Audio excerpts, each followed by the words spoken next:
If you found this podcast, chances are you're a high achiever and you're successful. But now you're stuck and stressed, and you realize that everything you've created hasn't given you the fulfillment and the joy you thought it would. This is where we discuss the keys of high performance mindset and stepping into the next best version of yourself. Welcome to the Positive Persistence Podcast.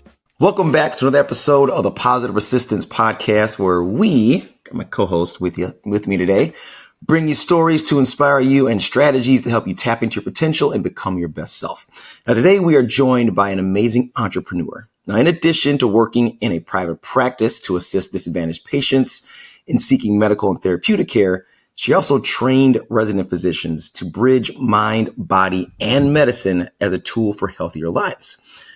Now, that experience was a part of the reason she co-founded a company to change first aid products and make them affordable for those in need.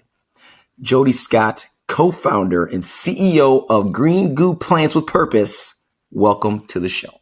Thank you for having me. It's a real treat to be with you. Well, we are so glad that you are here because we had a chance to talk to you a little bit in depth a couple of weeks ago and realized that you are definitely the perfect person to have on this show so we can tell everybody about your story. But before we get into all of that, let's give our listeners and viewers a little bit of a backdrop, if you will, in your path. So your path blends clinical care, plant-based medicine, and entrepreneurship. And I was hoping that you could share with us just a snapshot of your journey and how and what kind of drew all of that unique fusion of work together, if you will. Goodness, there's a lot to share there. So, I think it really, if we back up, my sister and I were competitive swimmers and runners. And so we learned at an early age how food and lifestyle impacted performance. Mm-hmm. And, my parents were a little freaked out about it because we started changing our diet very significantly relative to how we operated as a family. We became vegetarians and people go, you don't eat meat, or you're a vegetarian? And we're like, we don't know. We just don't eat meat. We didn't know what we were doing other than, and we didn't have quick resources, right? So we're at the library and we're thumbing through books and so forth. And my parents made us see a nutritionist and then finally said, okay, as long as you're getting good data, we'll allow you to take this autonomy of changing your lifestyle. And again, we just continue to excel as athletes as a result of really leaning into this. Mm-hmm. And we grew up in the military. My parents, we moved around every 3 months to 3 years. And my mom loved plants. And what she didn't want to do was invest in building a garden and then move a few months later.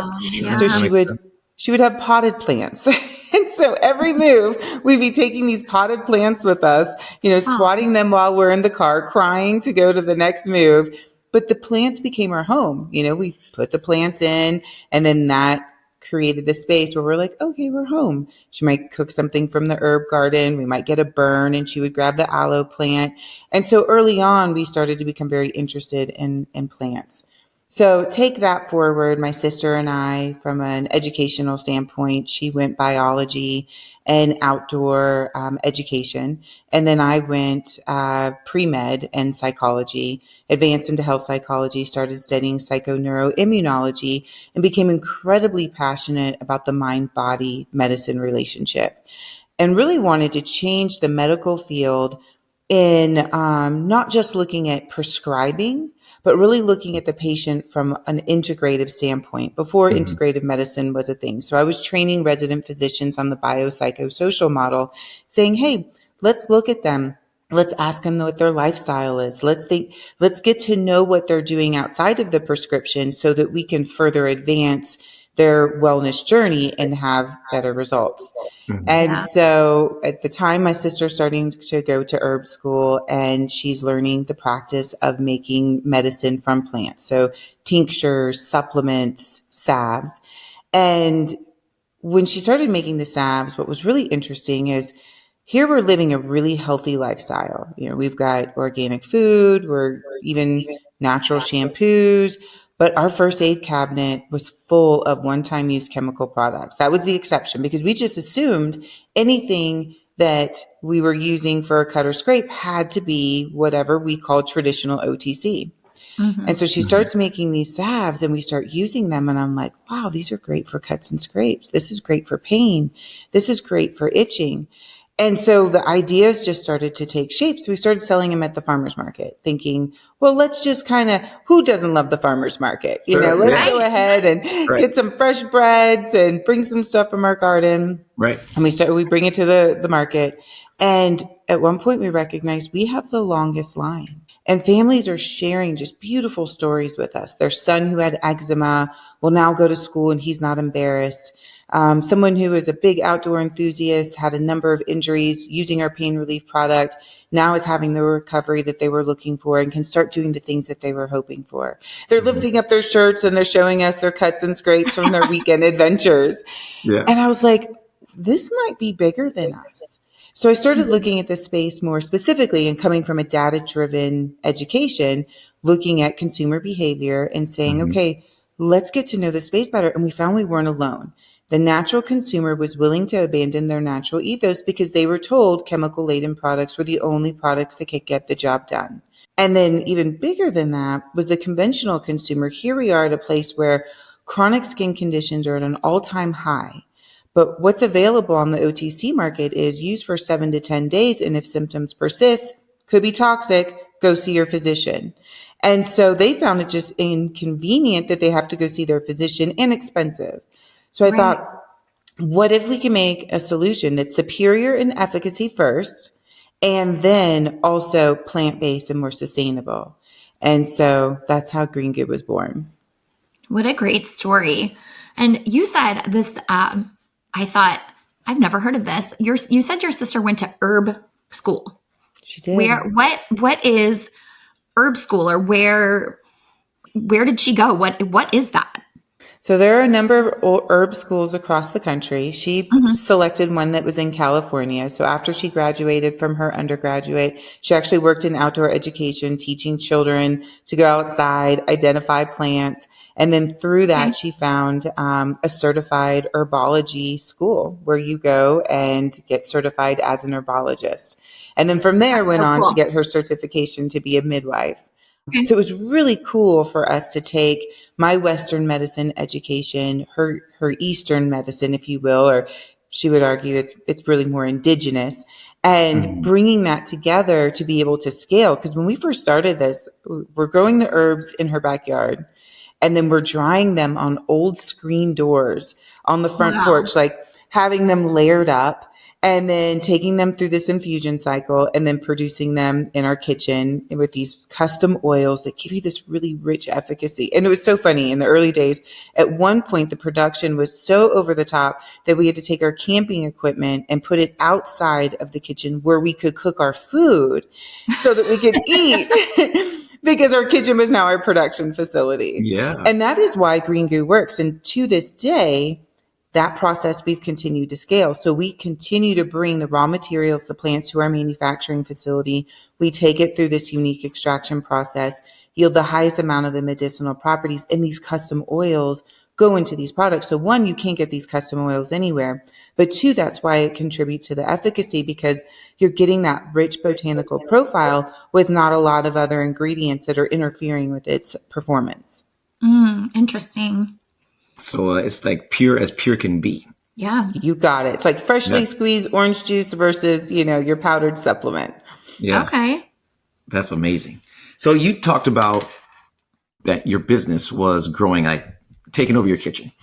And you have scaled your business over the last couple of years, but it always hasn't been going in the right direction, meaning going up, always growing. Can you unpack your story for our listeners and viewers of the major deal that would have accelerated your company's growth, but things took a little bit of a different turn? Well, in the early days, things were growing leap and bound. I mean, like exponentially. We went from 0 doors to 150,000 doors in less than 5 years. So we were doubling our revenue every year. And that period was very much a state of fight or flight and self-learning. We I don't have an MBA. It was business 101. My Mm-hmm. first buyer meeting, I went into being a military dependent. We were very passionate about bringing these products to the military. They were already taking it out on their deployments. Our portable first aid is just great. It's portable and has a lot of different uses. And I'm in the waiting room and this woman's like, you realize this is the second largest retailer in the world. And I'm like, I don't need to hear this right now. I'm like, I don't, and back up. I was like, okay, Mom and Jen, I got this really cool meeting. Like, we're going to go and take our products to the military. You guys coming with me, right? My mom's like, no way. I'm the graphic designer. I don't do that. And then my sister's like, I'm the herbalist. I formulate. I don't do that. I'm like, did I just draw the short straw? Like, hello. I don't know what I'm doing either. So I go into this meeting and they're like, okay, great. We want to take the brand. We're going to need, we're going to put this on an end cap. We need UPCs. We need to get you connected to EDI. And do you have a sales sheet? And I'm like, I have no idea what she's talking about. So it was learning curves all the time. And then the next thing you know, we're in CVS, Walgreens, Rite Aid, Walmart, Target. I mean, just growing. And, I'd say the first, outside of just being in that fight or flight and growing your team very quickly and trying to always preserve culture and purpose at an incredibly fast rate of growth. Then COVID happens and we are essentially 100% retail, right? Because if you have poison ivy, you go to your local pharmacy and you get the solution that you're looking for. And now no one is going into retailers. Right. And thankfully, a couple months prior, we had started working on our direct-to-consumer model. It's very early stage. But we'd started building sort of the groundwork for it. And it seemed a little like we were hesitant to invest time and effort in that direction because, again, people were going to the stores to get their first aid products. That was the trajectory. And thank goodness we did that because, that month we thought, oh my goodness, we're going to have to lay off our entire team. Like there's going to be no sales. It's at a screeching halt. And that foundation that we created, plus we had sanitizer in our portfolio, we went from like 5,000x on our website in just about 45 days, in just about the right time that we didn't have to lay everybody off. And we're here shipping sanitizer to first responders and healthcare practitioners, combined with the Green Goo because their hands are so dry and cracked, from having to wash their hands so much and having the sanitizer and so forth. And we were shipping till 3-4 o'clock in the morning sometimes, like our family, because we had to have so many different, even on the manufacturing and the fulfillment side, everyone was having like smaller pods, if you will, in those early days. And so it created a whole nother, like, how do we build a different kind of infrastructure to be able to execute? How many of you are there at this point, Jodi? I know you started with you, your sister, and your mom. But at this point, how many people are involved in your enterprise? And is it all family at this point? No, at this point now, we've recruited best friends from college that have changed their careers, people in the industry that are seasoned and had really amazing experience. We hired our first international employee. So we were a really diverse team. Now, mind you, my husband left his career, came over to the company. My sister's husband left his career, came over to the company. My dad, the retired general, was, out in the warehouse labeling. And so it had very much, one, we were a family business and are today, but in addition to sort of that friend extension community that we built within the organization. And then we had a lot of people like my in-laws and different folks in times like COVID. They weren't working for the company, but you bet they were out in that warehouse helping us. Yeah, exactly. So how long was this from start to COVID? How many years had the company been solvent at that time? So really about 5 solid years is when we did the closer to 6 because you've got 2021. So just like boom, boom, boom, all this growth.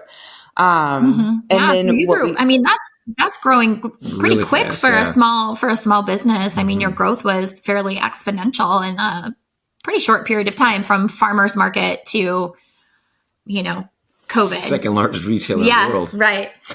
yeah, it was a lot, and learning that. And what we recognized around that 2021 timeframe was that, one, we now have same day shipping, and there was an incredible opportunity to do more on the direct to consumer and the Amazon side that we weren't doing, having been in retail for so long. And it also de-risked your organization. We saw what it meant to be all in one vertical and recognize the importance of diversifying your portfolio. In addition to, we were competing against the largest companies in the world. They not only were very well established, but very well funded. And so for us to continue in what we were doing, we needed to invest more to be able to have that growth. And then we had interest internationally. We had at least 7 countries that were interested in taking on Green Goo. And that's an investment in itself. So we're at that crossroad of, this is not something that you can bootstrap or even have, small angel investors get you there. And you really needed a strategic partner, bringing someone in who had additional resources outside of financial resources to take you to the next level. So that was a journey in itself of, what does it mean to go to market to find those kinds of partners, right, and learning that. I mean, there's enough classes in an MBA that teach you quality of earnings and what that process looks like to set you up for that discussion, and then start pitching and so forth for various investors and finding them. And we had a number of interests in strategics and VCs who were in the market already, their portfolio was more concentrated already in the chemical, traditional OTC space, and they wanted to have a plant-based bolt-on. And it just didn't feel authentic for the customers that we had acquired. Yeah. I mean, here our DNA, we're B Corp, we're plant-based. We really led the plant-based renaissance. No one knew what plant-based was. The first time I went to a pharmacy buyer and I said, I've got a plant-based first aid, he just about fell out of his seat. He's like, what does this even mean? And now today, of course, we can get plant-based water. I mean, it's a term that's very loosely used. And so our goal was to really find an organization that could provide strategic support, financial support, and also be in alignment from a cultural purpose, mission-driven perspective, so we could preserve that. And so then, dun, dun, dun.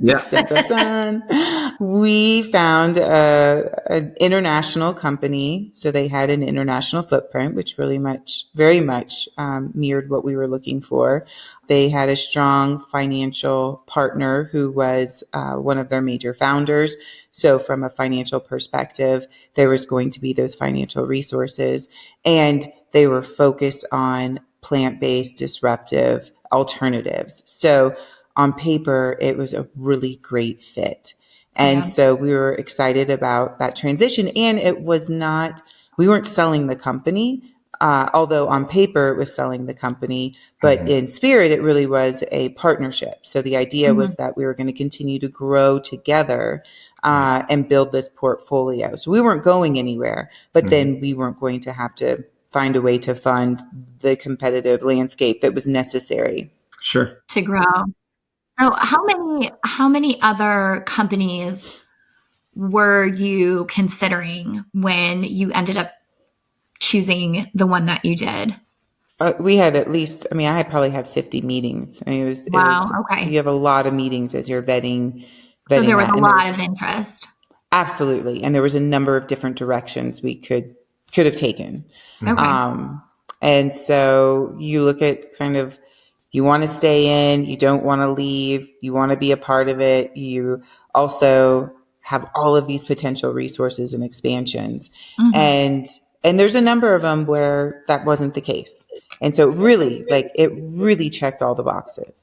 Yeah. You can keep the integrity of your product and your company, keep your toe dipped in, but also expand at the same time because they were offering you the stability that you needed and the growth potential. Absolutely.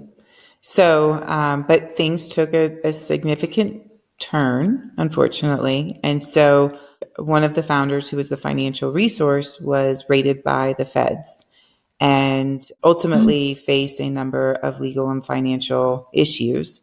And unfortunately, what that did for the entire organization is it compromised the integrity and the credibility of the organization, which then created the domino effect of not having the financial resources and eventually becoming delisted and running into a number of repercussions as a result.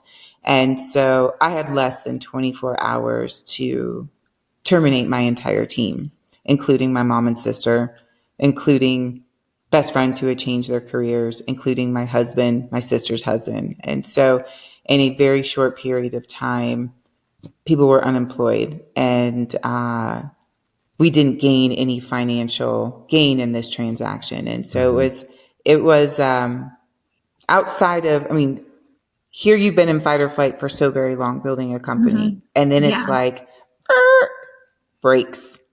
And letting go your team, number one, was probably the hardest thing I've ever done in my entire life. Just the tears, because we had a family founded company that culture was in our organization. These people were our family, and they had been there with us through so many challenging moments and so many successful moments. And this was just as much theirs success as it was ours. And just to be clear for everybody, when you entered in that partnership, you were all in, meaning everything, money-wise, emotional-wise, all in. And when that fell through, what did that do to your bank account? What did that emotionally and monetarily? What happened there? Well, once we were past the team, and then all of a sudden the reality of what we were facing was we had all invested personally our resources into building that company. So there was that. And then we all have no income coming in. And then what are we going to do next? So financially, we're at a screeching halt. I've invested my career, my time into this company. And I had a previous company that I also invested those resources into growing this company. So you're looking at like 20 years of business building investment into this company. It's time to ask yourself, when was the last time you prioritized you? Did you know that research shows that nearly 85% of high performers struggle to maintain a performance mindset while juggling the demands of work and personal life? Those who actively prioritize their performance mindset and personal growth are 30% more likely to achieve their goals in business and life. If you're feeling crippling stress and anxiety, or if you're feeling guilty when you take a moment for yourself, or if you're stuck in the grind and feeling burnt out, you're not alone. Many of us yearn for more, but struggle with the fear of being judged or feeling selfish. And you want to step into the next best version of yourself. That's why I created the Rinse Method, which got me from paraplegic to marathon runner. Backed by science-based proven strategies and now customized for high performers like you. If you're stuck and stressed and want clear steps that you can implement today to move forward, make sure you visit thepositivepersistence.com to download our free Rinse PDF. So it wasn't possible for you to just remove yourself from this deal and go back to the way you were running the company before. It was all tied together legally, and it was messy, right? So there was no just kind of walking it back at this point. No. Yes. And I think that, authentically, if I were to project an emotion, I think they thought that this was just going to go away. It wasn't going to turn into what it turned into. And it did.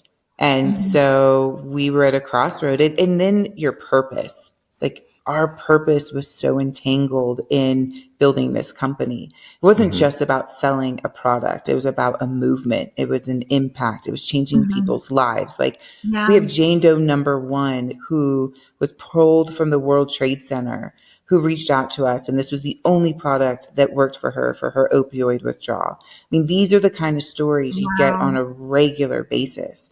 Now we're no longer producing the product. So you're also getting customers calling and going, where's my product? My paraplegic son, this is the only thing that works for his wound care. And you're just like, I don't have answers, along with my own personal crisis that I'm dealing with and going, are we moving? Are we staying? Do I have to start a new career? And we're sitting at the dinner table and the whole family's sitting there and we're just kind of like paralysis. And my sister at one point, she goes, well, how much green goo do you have left? And I'm like looking around at my inventory. I'm like, I don't have that much. And my mom was like, me neither. And they're like, what are we going to do? We can't live without this stuff. And Jen's like, well, we'll just start making it again, right? At least we can just make it for ourselves. And then we just started to laugh for a minute and we were like, here we are saying that we can't live without these products. We have emails flooding in from people saying they want the product. What are we doing? Let's fight for it back. Let's see what we can do. And what was interesting about this time frame is when you're building a company, you know, persistence is grit. Persistence is like pushing and showing up and like go, go, go. And persistence in this moment was stop, get clarity, get present, and then you will find the answers. So it was a very different way of interacting with the business. And then when you're in that state of complete worry, financial worry, your future, it's one of the more challenging times to get present, right? Because your mind is racing. For sure. So, it was so great. We have a river in town. And I was like, and I cannot stand cold water. Being a competitive swimmer, they would throw us in outdoor pools, like winter swimming would end early and they'd put us in these cold pools with like ice crystals at the top. And I don't know if it was an economic issue and they're just like, okay, time for outdoor swimming. And we're like miserable. We'd get in the shower and it would just burn afterwards, like 2 hours of swimming. So from that point on, I'm like, if it's not 94 degrees, count me out. Yeah. I'm not in. And so I'm like walking past the river and I'm like, and it's in the winter time and there's like snow on it. And I'm like, I'm gonna cold plunge. People say that you can like get something from this. I need to find economical like ways to get present and challenge myself. So like get my bathing suit. I go and I'm like, I can do hard things. And I'm doing my breathing and it was horrible. It's still horrible, but I actually crave it now. But it was one of those moments that brought me to my present breath and pushed me through. I'm like sitting there looking at the horizon going, I can do hard things, do this deep breathing. And then all of a sudden you're just focused on the breath and you drop in and you find that like shift in your biology. And then I started doing that more frequently. And then I'd find when I'm in really tough meetings, as I'm trying to negotiate the deal or find mentors to help me understand how I can move through this. And I'm also meeting with investors and bankers because I need resources to be able to do this. And I would find myself finding my breath, getting myself grounded. And, going on these like long walks that I never gave myself permission to do in that fight or flight mode. Right. And instead I'm like, I need to go get present and like build that muscle, because then when I'm in the boxing ring, that muscle is sharp. The same way we work out. And I have such a new appreciation for that I didn't invest in before. And if there's anything I can share with people listening is don't wait for the crisis to happen, because you guys, we are going to have a lot more crises that are going to cross our paths. And I reminded myself, this might not be the hardest thing I ever do. It feels like that today, but it might not be the hardest thing. And so to continue to invest in getting present, and now it's getting present before the strategy and before making tough decisions and feeling that in my body. And I feel far more in tune with that mind body, and my decisions are sharper, my clarity is there, and I'm making better decisions. And the best part is the halo effect, which is my husband saw the change in me. So then he started doing it. And then my daughter watched us go through very difficult times. And then she started adopting some of those practices. So the other day, I'm watching her frustrated with a math exam or homework that she was working on. And I saw her rub her fingertips together and take a deep breath and just close her eyes. And then she jumped in and did it. And my nephew, yeah. And so You're leading by example, giving them tools in their toolkit to deal with that. And yeah, that's, in Ian's rinse method, that is the E, to expect hard things. And you're absolutely right about that, to be prepared to have those tools in your toolkit to deal with those things when they come. So important. I love that you're teaching your kids that, or that you're leading by example. Yes. I would love if our youth was more empowered and informed with these resources, because they're the ones with the really great neuroplasticity. So, Exactly. if they could have this exposure. Yes. So, yes, an incredibly, incredibly difficult time. Good. I want to know what happens next. What happens next? Yeah. So where is Green Goo now? So we were successful. It took us about 18 months to get that transaction complete. So we're less than a year into that. From there, working on getting production back up and running. So it took about 3 months. When we say we bet the farm, that's really what it came down to, was the family farm that we live on, was what resources and assets do we have to get this done. And really the community too, in terms of reaching out to our community and saying, like, who do you know that can help me understand what this process is, so I can understand how to unravel from this, in addition to finding the financial resources and getting really creative. And they're out there. So it's just about putting yourself out there, even when you're just like, I don't even know how to pick myself up right now. Yeah.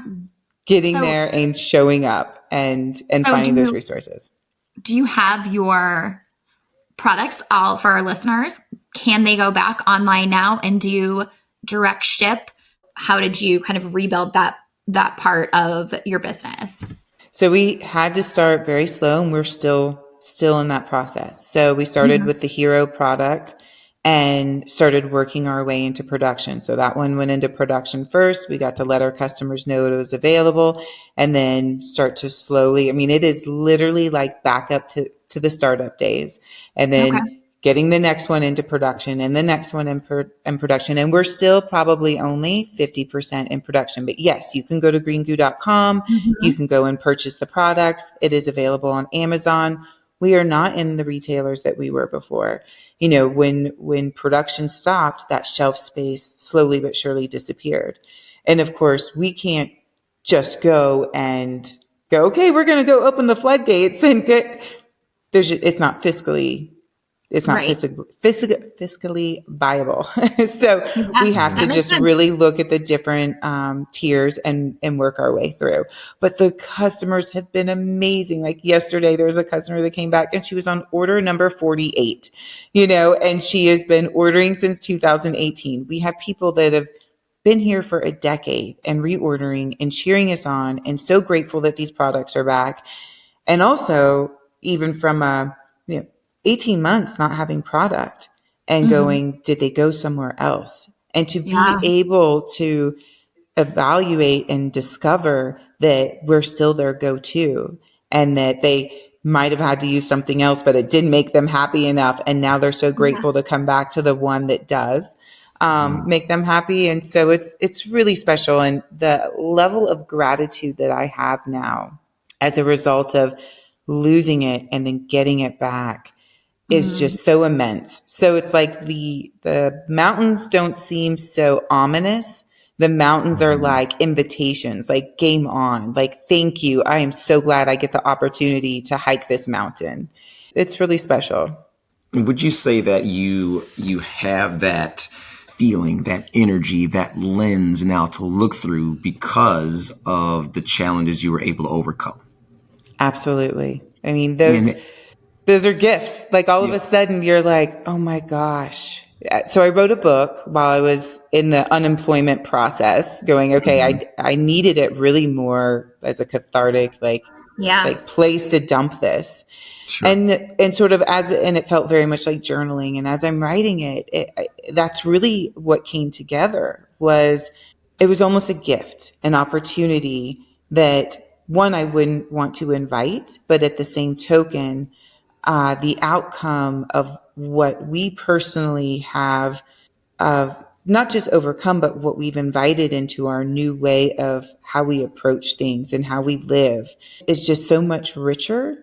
And so in so many ways, yes, it was a gift. And I think now I look at those challenges more as opportunities. And as I tell my daughter and husband, like, instead of going below the line and sort of feeling like a victim in that fight or flight mode all the time, bring it above the line and get curious and don't judge the situation. Be so open-minded to how you could navigate and how you could be curious and how you can innovate. And it's really more the Einstein method, if you will, bringing it above. And so all of a sudden, the creativity that comes from that is so much greater. And then it's just so much more fun. And yet I'm probably at the most challenging time of my life, like economically, financially, from a business perspective. I was like, honey, we are like a startup again, Yeah, we feel that. technology. Yeah. And it's not just turning it back on and all of a sudden it's where it was. It's a different business and it's a different Building world. it back again. Yeah. Yeah. And so just really inviting those opportunities. We all know that it's easier said than done to be able to step away from the fray, as it were, and look at your challenge that you're going through currently as a teachable moment or something that you can learn from. So if you were to give our listeners and viewers a one or two actionable steps that you use when you find yourself in the situation where the stuff's hitting the fan and things are going sideways. You need to reframe. Right. How do you reframe that situation and realize that, okay, number one, I've got this. And number two, I'm going to take something from this. So when you start spending time getting present and getting grounded, you will identify very quickly when you're having a reaction instead of an intentional decision that is going to serve the situation. And so when I feel that, when I'm in a situation, it's time to stop. And if you're working on getting present and working that muscle the same way you work out and you focus on sleep and you eat healthy, you'll know, all right, I just need to go outside for a second, go look at the horizon, take a deep breath. It could be as simple as like looking at a tree and just look at that tree. And every time a thought floods in your mind, you just stop. I mean, 10 seconds is all you need. Just look at that tree and stop thinking. Another really great one is if you go outside and you listen. So listen to the sound that's the furthest away. And every time you want to do something else, nope, you just focus on the sound that's furthest away. Now I want you to start focusing on the sound that's closest. So do that for 10 seconds, do that for 10 seconds, and do that a couple times. All of a sudden, that flood of that fight or flight is gone, and then there's clarity. So it's really just about stopping for a minute, and like my daughter, rub your fingertips together, close your eyes, take a couple deep breaths, and give yourself permission to do that instead of feeling that urgency of like, I've got to deliver this response right here, right now. Now, obviously, in other situations, you may need to, but if you're spending the time outside of the ring, you're able to actually do that in like a half a second. Because you're like, okay, recognize that feeling. I need to get to clarity so I can address this situation. So I think really that's productive. it right there. Yeah. Recognize the feeling and then gain your clarity to address the situation. Those are really actionable steps that I think our listeners can definitely take away, an easy takeaway. That's great. I appreciate that. I'll There's use the that next for sure. There's another one to add to that is sort of this labeling exercise where if you're feeling flooded and you're working on building that muscle, you can just take a moment, go to a quiet space and let the thoughts flood in. But instead of processing the thought entirely, just name it, like dog barking, work. Just name it and name it very simply. And when you kind of label it, there's this process of letting it in and then pushing it out. And it also builds that muscle so that when you're in the intense situation, you're able to just kind of name it and then discard it and then be able to get present to address your team, your decision, what have you. And from a performance standpoint, it's pretty fantastic. And even thinking about it, like as a competitor, swimmer, runner, what have you, when you're starting to feel that fatigue, because your body can do a lot more Yes. than And so when you can label it and move it, it doesn't become a part of that like block that is interfering with your ability to push yourself forward. Yeah. Giving it a name. That makes a lot of sense. Labeling it. Interesting. Jodi, I was hoping that you could share with us and our listeners and our viewers how we can support or engage with your mission and where we can find more information about Green Goo and more information about what you and your company does. Yeah, and your book as well. Mm-hmm. Thank you. Well, the book is still in editing mode. I kind of set it down for a little bit. I edit it to the point where you're just like, I need to set it down and then come back to it. Okay. But it will come out. And then my mom and I actually co-wrote some children's books. So she's in the process of illustrating them right now. Very much, they're so fun. And just kind of leaning into some actionable steps that are easily digestible for the littles. And they may not even know what it means in that moment, but my hope is that it will serve them later in time. Okay. And my mom being just the creative force that she is. And we started talking about, it would be really great if I don't want to go outside of us to illustrate this. I think it would be really nice if we did this, but I'm not an artist. And my mom goes, just give me a couple weeks. Let me see. And next thing you know, she comes back and she's self-taught her watercoloring because I was really hoping for like a watercolor. Yeah. And nailed it. Got all the characters. And I was like, and now she's like watercoloring like Christmas cards and paintings for all of us. It's just she's hyper fixated on her new. It just like opened up a new floodgate for her, which is so great. She's so creative. Yeah, what a great creative pathway. That's, oh my goodness. Yeah. And so greengoo.com is where you can purchase the products, and Amazon. Those are the two places. So thank you for spreading the word. And of course, you can find me on LinkedIn, Jodi A. Scott. And I love interacting with our audience, whether it is about use cases for the products or simply how can I help entrepreneurs in their entrepreneurial journey or their wellness journey. I feel we're pretty shy, my mom, sister, and I. And I feel that it is really important to share this story and that these learnings are something that we can offer to others. And if that makes the bruises and the bumps and the scrapes, worth it, that we can empower others to live healthier, happier, productive, follow the dreams and wishes that they want to accomplish, then game on. It was all worth it.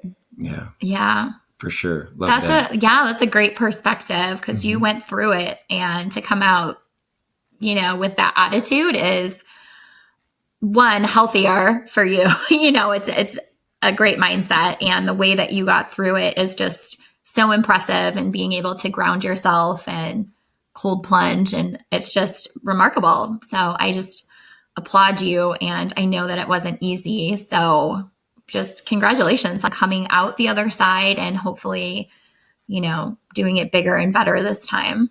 Jodi, can you break down for us quickly your hero product? Is that your flagship product? So the product that is most consumed, I'll say, is our repair product. So this was originally designed to be a burn and scar after sun alternative to like your traditional Moderna. What it has evolved into, though, is an anti-aging product as well. So it's beautiful for reducing wrinkles, puffy eyes, scars, but as well as overexposed sun care and burns, like literal burns and old scars. It's just fantastic. And then actually our customers have shared with us, so we have a dry skin formula, which is our hydrocortisone alternative. This is the one that John Hopkins actually uses in their scleroderma and skin condition department for over a decade. It's wonderful. And our customers just started sharing with us that they have been using the dry skin formula and the repair sort of like interchangeably, meaning that the dry skin really helps with the itch and the hot spots, but the repair has been really calming and then helping with the scars. Because oftentimes with some of these eczema outbreaks, you can have, exposure to the scarring. Now, our number for one acne as well. It's fantastic. So I'm gonna hop on Amazon literally after we get off of the podcast, and I'm going to order. We're going on vacation after sun care. We've got some acne, with teenagers in the house. So I am going to pop on and order ASAP. There you go. And what you really need is, this is the one that's most distributed. It just doesn't, you just don't use it as fast. And this is the product that everyone knows us for. And that's the Green Goo First Aid. Yes. So that is not only for cuts and scrapes, but it is your first aid kit in one little tin. So when you're traveling, you take it with you. It's bug bites, bee stings, poison ivy, cold sores, chafing, ingrown toenails. Like, you will find that once you have it, you're like, how did I live without this? Because you start prescribing, like someone gets a cut or a bee sting. You're like, oh, here's your Green Goo. Put the Green Goo on it. Yeah. Yeah. And it takes the sting and the itch out. It slows down the bleeding, speeds up the healing. And that's why the military likes it so much, because you can take this like small little tin and put it with you when you're out in the field and just take care of these things that just make life a little bit more annoying, and you can just get a little bit more comfortable. Yeah, that's perfect. The Green Goo is awesome. Well, thank you. Okay. Well, Jodi, thank you so much for joining us today and taking time out of your busy schedule to share your story with us. Yeah, we love talking with you. Viewers and listeners. And we want to thank our viewers and listeners also for tuning in for this episode. And we'll wrap it up like we always do. And that is, remember to stay positive, stay persistent, and know that mindset is everything. And we'll see you next time. Thank you for tuning in and being part of the Positive Persistence family. We're having a great time creating this content, and we truly hope it inspires you to embrace positivity and persistence in your own journey. If this podcast episode inspired you or entertained you, scroll down, hit those stars, and leave a comment or two. Your 5-star reviews and shares encourage us and help us grow the show. So until next time, stay positive, stay persistent, and remember, mindset is everything.